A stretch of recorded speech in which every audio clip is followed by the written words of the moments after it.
जय शिव शंकर मित्रों, मैं आप सभी का हरीश पांडे आज फिर से एक नए राशि परिवर्तन की सूचना लेकर आप सभी मकर राशि वालों के समक्ष उपस्थित हूँ। आज मैं जो सूचना लेकर आया हूँ वो 16 दिसंबर को होने वाले सूर्य राशि परिवर्तन की सूचना लेकर के आया हूँ। अतः ये राशि परिवर्तन आप मकर राशि वालों को कैसा परिणाम देगा ये आपको जानना बहुत ही आवश्यक है और उसके लिए आपको इस वीडियो में बने रहना पड़ेगा शुरू से लेके अंत तक। वीडियो शुरू करने से पहले एक आवश्यक सूचना कि यदि आप मेरे माध्यम से अपनी समस्याओं का समाधान चाहते हैं, अपनी कुंडली दिखवाना चाहते हैं तो आप मेरे व्हाट्सएप नंबर पर मैसेज करें। मेरा व्हाट्सएप नंबर है 8540096730। ये नंबर मैं डिस्क्रिप्शन बॉक्स में भी दे दूंगा। मित्रों, डायरेक्ट कॉल न करें, मैसेज करें। चलिए विषय की करते हैं शुरुआत। देखिए मित्रों, भगवान सूर्य ग्रहों में राजा हैं और अत्यंत ही तेजस्वी ग्रह हैं। कहा जाता है कि जिसकी कुंडली में सूर्य बलवान होते हैं उस पर कोई भी दुष्ट ग्रह अपना प्रभाव नहीं डाल पाता। सूर्य अपनी प्रेरणा से उसे हमेशा अच्छे मार्ग की तरफ धकेलते रहते हैं। ये खासियत होती है। सूर्य जिसकी कुंडली में अच्छा होता है उसे हमेशा मान सम्मान, खास तौर पर राजकीय मान सम्मान प्राप्त होता है और समाज का, परिवार का प्रेम और सम्मान मिलता है, पिता का सुख मिलता है। लेकिन जिसकी कुंडली में सूर्य खराब होता है वो इंसान मान सम्मान के लिए तरस जाता है, उसे पिता का सुख कभी नहीं मिलता, पिता से उसकी कभी नहीं बनती है और ऐसे व्यक्ति को हमेशा आँखों के रोग, पेट के रोग, स्किन के रोग, हृदय के रोग लगे रहते हैं। एकमात्र अगर बहुत सारे ग्रह कुंडली में गड़बड़ हों और एकमात्र यदि सूर्य अच्छा हो तो फिर सब कुछ बढ़िया हो जाता है। इसीलिए कहा जाता है कि प्रतिदिन सुबह स्नान करने के बाद उठ करके भगवान सूर्य को जल देना चाहिए, क्योंकि भगवान सूर्य को जल देने से उनकी तेजस्विता हमें प्राप्त होती है और सूर्य के प्रकाश में सभी ग्रहों के रंग समाहित होते हैं। इससे हमें 9 ग्रहों की कंप्लीट थेरेपी मिल जाती है और हमारे सभी ग्रह अनुकूल बनते हैं। तो 16 दिसंबर को धनु संक्रांति है। 16 दिसंबर को भगवान सूर्य धनु राशि में प्रवेश कर रहे हैं। इसे धनु संक्रांति कहा जाता है मित्रों। और धनु संक्रांति से ही खरमास का आरंभ होता है और फिर धनु संक्रांति के बाद अगली संक्रांति मकर संक्रांति होती है और मकर संक्रांति से उत्तरायण का आरंभ हो जाता है और खरमास समाप्त हो जाता है और मकर संक्रांति को बड़े धूमधाम से मनाया जाता है। ये आप सभी जानते हैं। तो 16 दिसंबर को सूर्य भगवान धनु राशि में प्रवेश कर रहे हैं। अब सूर्य भगवान के धनु राशि में प्रवेश करने से शुक्र और बुध के साथ उनकी युति बन जाएगी। तो शुक्र और बुध के साथ जो युति भगवान सूर्य की बन रही है उसके विषय में थोड़ा समय बतला दूं कि पहले सूर्य और बुध की जो युति है पहले हम उसे लेते हैं। तो सूर्य और बुध की युति से बुध आदित्य नामक राजयोग बनता है जिससे कि हमें फाइनेंशियल गेन मिलता है और इस बीच में कई लोगों को फाइनेंशियल गेन मिला भी होगा।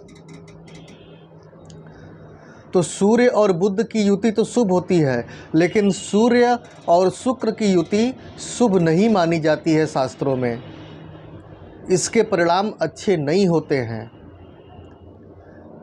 खास तौर पर आर्थिक, मानसिक और सामाजिक तौर पर। तो चलिए अब हम ये जानते हैं कि सूर्य के इस राशि परिवर्तन का आप मकर राशि वालों पर क्या प्रभाव पड़ने जा रहा है, क्या असर पड़ने जा रहा है। तो ध्यान से आप सभी सुनिएगा। देखिए मित्रों, सूर्य आपकी मकर राशि से 12वें घर में यानी व्यय भाव में, नाश भाव में गोचर करने जा रहे हैं और ये शुभ नहीं है। सूर्य 12वें घर में अच्छे रिजल्ट नहीं देते हैं। हाँ, 12वें घर में सूर्य आध्यात्मिक जरूर बनाते हैं इंसान को, पूजा पाठ ये करने वाला, धर्म कर्म में इंटरेस्ट लेने वाला जरूर बनाते हैं, लेकिन बाकी सभी मायनों में यानी पूरे भौतिक स्वरूप को लेकर अगर देखा जाए तो भौतिक मायनों के लिए ये गोचर आपके लिए शुभ नहीं है। इस गोचर से आपके मान सम्मान और प्रसिद्धि में कुछ कमी आएगी। आप लाख मेहनत परिश्रम करेंगे लेकिन फिर भी आपको लगेगा कि आपको नेम और फेम पहले जैसा नहीं मिल रहा है और आपके अंदर निराशा की भावना घर कर जाएगी। आपका स्वास्थ्य थोड़ा गड़बड़ होना शुरू हो जाएगा, ख़ास तौर पर आपको पेट, आँख और हृदय की समस्या ज़्यादा सताएगी। अगर आप ब्लड प्रेशर के रोगी हैं तो आपको उच्च रक्तचाप ज़्यादा परेशान कर सकता है, हाई कोलेस्ट्रॉल हाई हो सकता है, पेट का डाइजेशन गड़बड़ हो सकता है, आंतों में कोई इन्फेक्शन हो सकता है, स्किन में कोई इन्फेक्शन हो सकता है। तो अपनी सेहत का आपको अच्छे से ध्यान रखना पड़ेगा। जब सूर्य 12वें में होते हैं तो या तो पिता की सेहत खराब होती है या तो पिता से मनमुटाव होता है, आए दिन झगड़े होते हैं, वाद विवाद होता है। तो यहाँ पर आपको अपने ऊपर थोड़ा कंट्रोल रखना है। अगर आप नौकरी पेशा हैं, प्राइवेट जॉब करते हैं तो इस गोचर के फलस्वरूप आपकी नौकरी जा भी सकती है।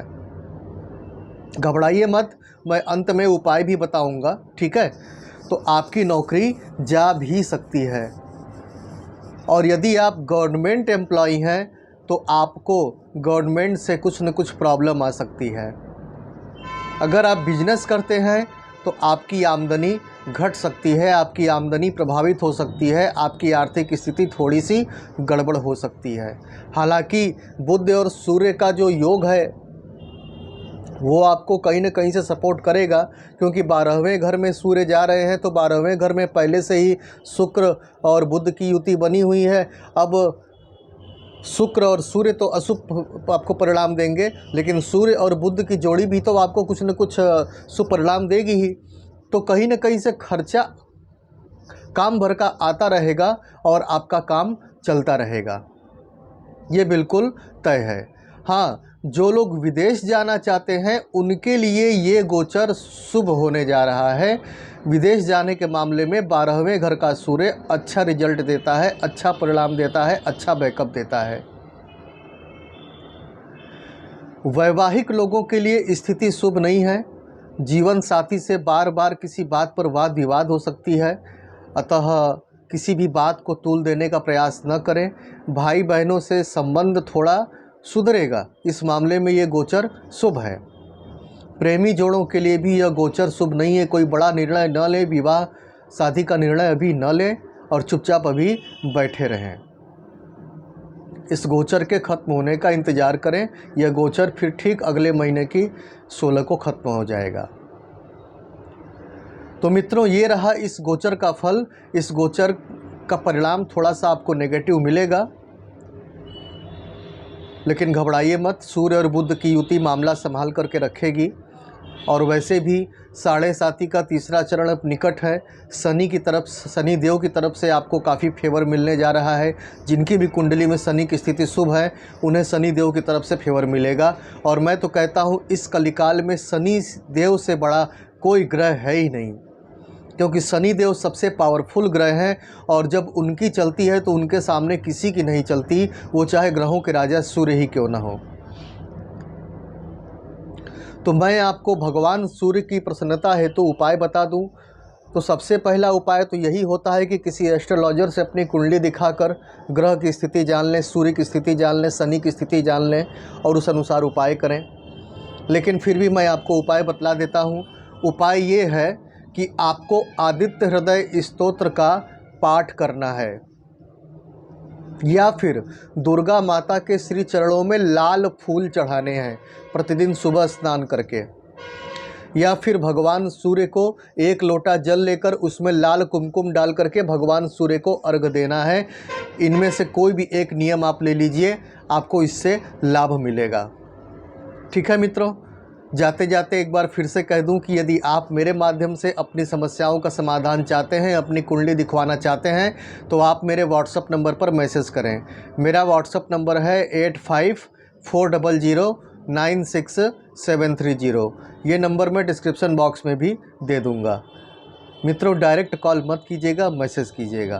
तो ठीक है मित्रों, मैं चलता हूँ। फिर से अगली बार कोई नई सूचना लेकर के मैं उपस्थित होऊंगा।